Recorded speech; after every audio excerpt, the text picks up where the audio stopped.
Hello everyone, welcome back to the Cloud Architecture Interview Question Answer Series. In continuation of this series, this is question number 7. Okay, again this is a little bit related to Kubernetes and Docker and cloud native in general. Okay, but this is a much simpler question than the other questions that we have encountered till now. And again, this is actually the question that I was asked in an interview that I had to give for my current position. So this is very fresh and this was an actual question. Again, I've convoluted the question. This is not the direct question that I was asked, but yeah, similar kind of a question. As a cloud architect leading your cloud native team, you just got an alert from your project manager that Kubernetes is going to depreciate Docker support. Since your project uses Docker and Kubernetes both, the project manager and the business team is extremely worried as to how it will impact their project, whether it will add to technical debt and so on. Explain this dependency between Kubernetes and Docker with the perspective of the above context. Okay, so this is again a question that is kind of like trying to understand your general understanding of Kubernetes, Docker, their interdependencies, what happens and stuff like that. So very frankly, if you are not aware of what is happening in the cloud native world in Kubernetes, Docker, you will not be able to answer this question. Fortunately, I read a lot of newsletters and blogs, so I was able to answer the question, and my question was a little bit more direct, not so convoluted. It was more like, can Kubernetes only run Docker containers? That was my question, but the idea is the same. So to explain something here, okay, so what you need to understand very frankly and very basic is that Docker and Kubernetes are not directly related. It has not that Kubernetes can only run Docker. Okay. So the most well-known use case for Docker is Docker images. So Docker image is kind of like a image format. Okay.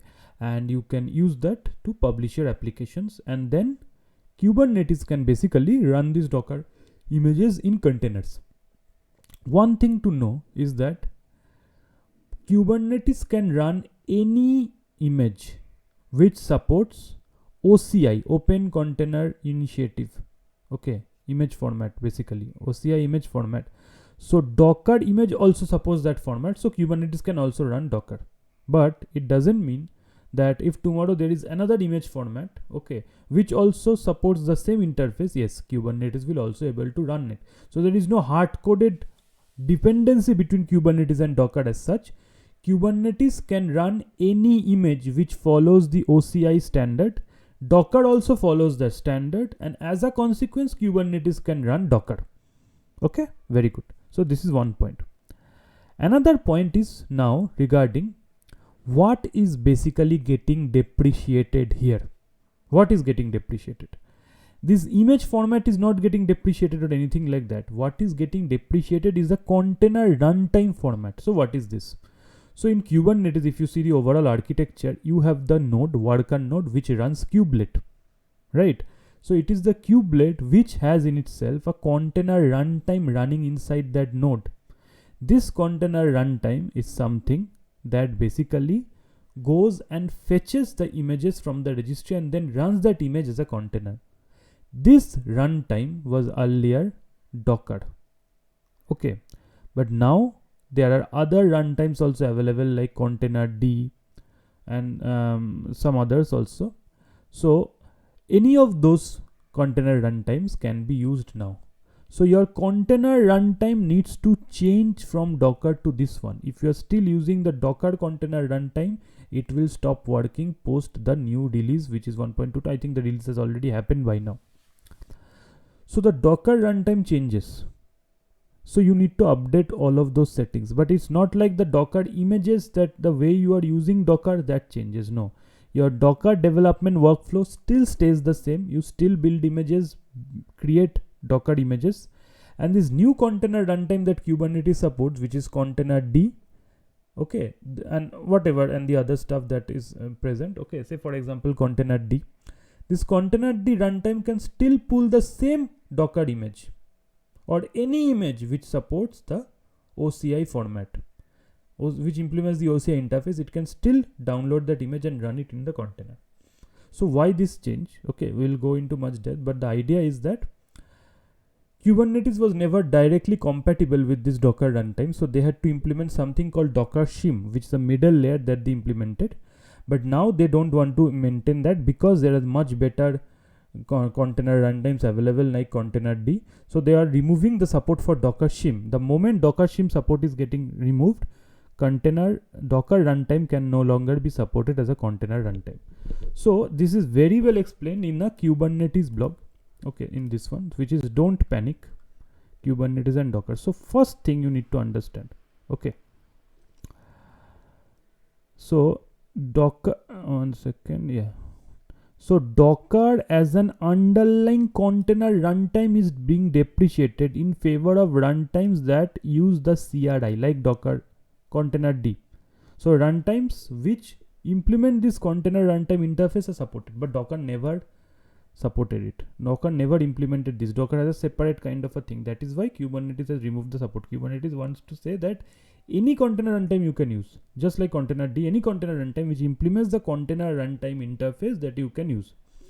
But you can see Docker produced images will continue to work in your cluster with all runtimes as they always have. Another very important thing is that AKS, Azure Kubernetes Server, already defaulted to Containerd. So in AKS, if you are already using Containerd, you don't have to do anything. Okay, and you can see this is not the death of Docker. If you're an end user of Kubernetes, not a whole lot will be changing for you. This does not mean the death of Docker. It doesn't mean you can't or should not use Docker as a development tool anymore.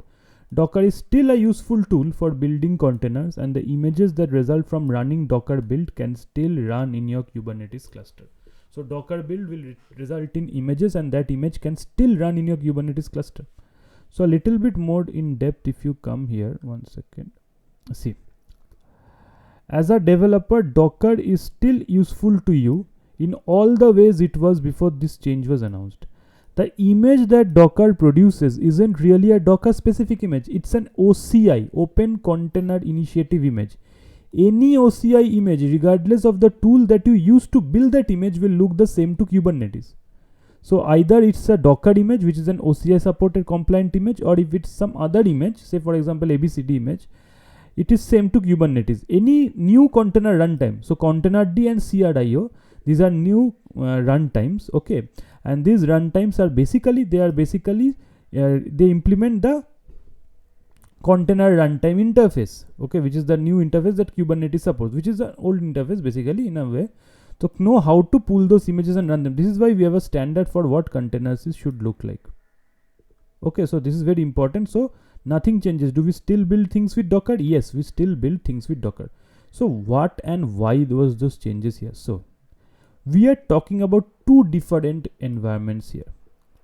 Inside your Kubernetes cluster, there's a thing called a container runtime that's responsible for pulling and running your container images. Docker is a popular choice for the runtime, but Docker was not designed to be embedded inside Kubernetes, causing a problem. Okay, so this container runtime was already present within. So basically this container runtime earlier was Docker. Now it is any runtime that supports the container runtime interface, like for example Containerd and CRI-O. So basically the Docker runtime inside the Kubernetes worker nodes is being replaced. So what you need to do, in a sense, you will need to make sure your worker nodes are using a supported container runtime before Docker support is removed in a future version of Kubernetes. If you have node customizations, you may need to update them based on your environment. So this is very important. Okay, now just to see whether there is any other problem. So if you see this image, okay, you will see earlier this is what used to happen when Docker container runtime was used. So a user will call the Kubernetes API. Those APIs will call the Kubernetes node. There will be a CRI gRPC which will go to this Docker shim. This Docker shim will then convert it into a REST API. So you can see from CRI to REST, because Docker only supported this REST API. Then Docker will use Runk, and then it will go to the container host. Okay. Now what will happen? This Docker component will get removed, and this Docker shim will get removed. So you can see here, it is directly going to Kubernetes node. From there, it is going to CRI-O. So everything stays the same. So as you can see, notice how much looks the same. In fact, it's simplified because there's less moving parts. No REST API translation and no Docker shim. Better, not worse, but the containers on Linux are identical. They are identical containers. So what you need to understand, everything mostly stays the change. Again, I am using the term mostly. If you do advanced usage, sometimes Kubernetes operators use some Docker APIs, some Docker CLIs to manage the Kubernetes. Because Docker had a huge ecosystem, sometimes Docker is actually used to manage Kubernetes rather than the Kubernetes kubectl. Okay, so in those cases there might be a problem because some of the CLIs might stop working. Okay, so this is one thing. Another thing is this API.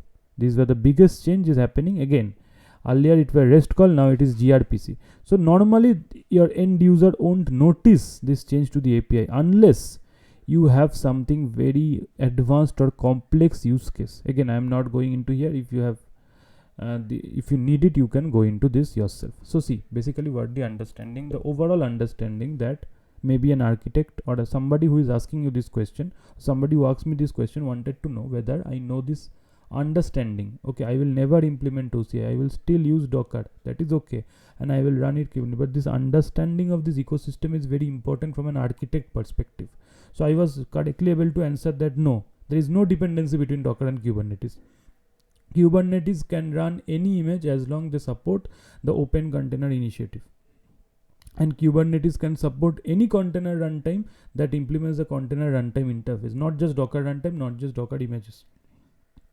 Okay, so this is very important to understand. So Kubernetes and Docker are not essentially the same things. Okay, they are not doing the same stuff because Docker is the most widely used. So you will see one point here. If you see one thing here, so you can see for some time now it seems that when people think of containers, they think of Docker and Kubernetes, but no, it is not that. Docker is just one aspect and Kubernetes is basically another aspect. Okay, so you have to understand that Kubernetes has a way of running containers. Those containers can be Docker containers, or they can be any container that supports the container runtime interface. Okay, and to run the container you need to pull images. Those images can be Docker images or any image that supports the OCI format, as simple as that. So this is it. So the references are mentioned here. Again, as always, the purposes of these questions is not that you are able to answer directly, okay, what is the difference between OCI and, say for example, something else, or what is the difference between Containerd and some CRI-O. The purpose is for the person who is asking the question. If I ask this question to someone, my understanding is number one, is this person updated with all the necessary information that is happening, necessary changes that are happening? Does the person have a way to gather this information and process them? This is very important from a architect's perspective, because you are the person who will be the first go-to for many people in your team. Okay, this is a change, what should I do? So you should be always well prepared to handle these changes. This is number one. Number two, my answer is that does he actually understand the ecosystem he is working with? Has he spent enough time and effort to delve into these inner dealings of these systems? Everybody knows that you can do Docker build to create an image. Everybody knows that you can do a Docker run to run an image. But what is happening in the background? What is happening inside the system? Has he spent the time to understand this? Has he tried to map it? Okay, what are these container images? Who runs them? Can I run anything in only Docker or in something else in Kubernetes? So this kind of questions are basically targeted to this kind of, and again, this question will not just be a question answer. From here somebody might go to Kubernetes. This might be one of the starting point to ask you about Kubernetes or to Docker. Okay, and again, as always, Docker, Kubernetes, cloud native, this has become the bread and butter of most cloud architects. Okay, especially if you are going for a cloud modernization, cloud native, or whatever, even for normal infrastructure. Whenever I interview for normal infrastructure positions, plain old infrastructure, VNet, still people ask me questions on Kubernetes, Kubelet, proxy, Docker images, best practices and everything. Thank you everybody. Have a nice day.